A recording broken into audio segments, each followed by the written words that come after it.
máte zvukovú vlnu. A čo všetko potrebujem na to, aby som dokázal vlnu vyrobiť? Jednak musíte mať nejaký zdroj vlnenia.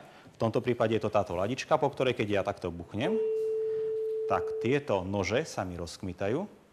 Kmitajú dokonca takto, že urobia 400 krát za sekundu. Sa vám takto priblížia a vzdialia od seba.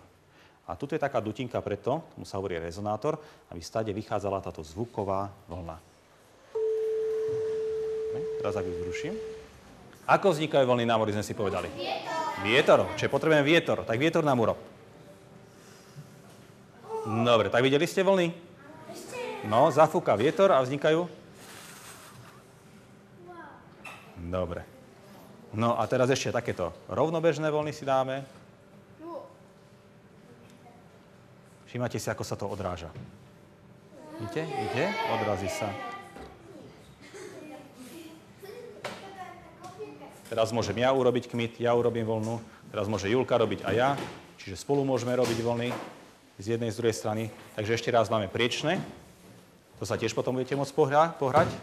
Hej, a ako náhle budeme kmitať rýchlejšie, tak máte stojatú vlnu. To znamená, že už nejde mi vlna tam naspäť, ale že sa to len celé preklápa. Teraz ešte držíme. Teraz si urobíme tú pozdĺžnú vlnu, tak ako sa šíria vlny vo vzduchu. Tak dávajte pozor. Vidíte? Ktoré vlny sú rýchlejšie? Tie priečné alebo tie pozdĺžné?